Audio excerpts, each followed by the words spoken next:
गुरुर्विष्णू गुरुर्देवो महेश्वरा गुरुः साक्षात् परब्रह्म तस्मै श्री गुरवे नमः. श्री गणेश दत्त गुरुभ्यो नमः. आज परमपूज्य श्री रामकृष्ण सरस्वती स्वामी महाराजांना वंदन करून मी आजच्या पठणाला सुरुवात करते. पुढील मारुतीरायाचे नाव आहे मसूरचा मारुती. कराड तालुक्यातील मसूर हे महत्त्वाचे गाव आहे. येथील मारुतीची मूर्ती अत्यंत रेखीव प्रमाणबद्ध असल्याने प्रेक्षणीय आहे. गावालगत असलेल्या ओढ्याच्या पलीकडे हे मंदिर आहे.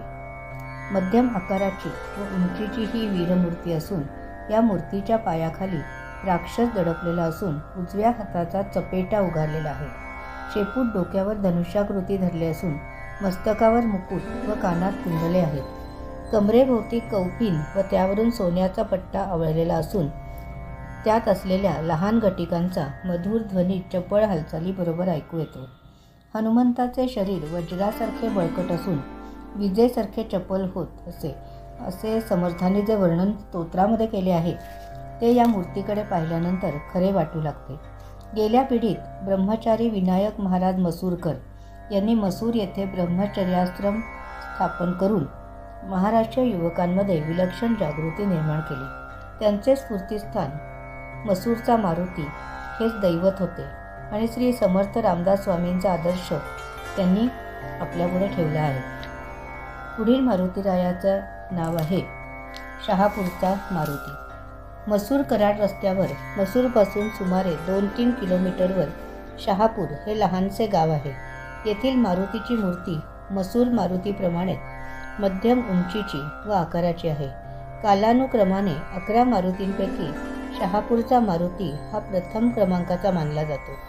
त्याची स्थापना शके 1566 इसवी सन 1644 मध्ये झाली. श्रीराम मंदिराची उभारणी करण्यासाठी समर्थ जागेचा शोध घेत कराड, शहापूर, मसूर, उंब्रज, चाफळ या पंचक्रोशीत संचार करीत असता त्यांनी प्रथम शहापूर येथे मारुतीची स्थापना केली व तिथेच श्रीरामाचे 2 वर्षे 2 जन्मोत्सव साजरे केले. मसूरला श्रीराम मंदिर बांधून श्रीराम मूर्तीची स्थापना करावी असा समर्थांच्या मनातील हेतू असावा असे अनुमान आहे. परंतु विजापूरच्या आदिलशहाचे तेथे ठाणे होते व कराडला मोठे ठाणे होते. त्यांच्या विरुद्ध आपला संप्रदाय वाढवण्याचे कार्य गुप्तपणाने चालवण्यासाठी म्हणून चारी बाजूंनी सह्याद्रीच्या शाखांनी वेढलेल्या व मुख्य रस्त्यापासून आतील भागात असलेल्या चाफळ या गावाची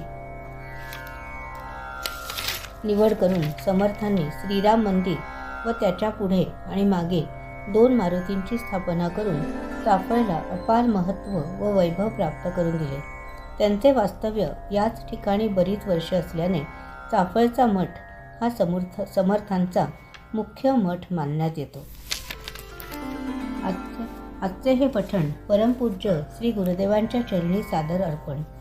बजरंग बली की जय. श्री गुरुदेव दत्त.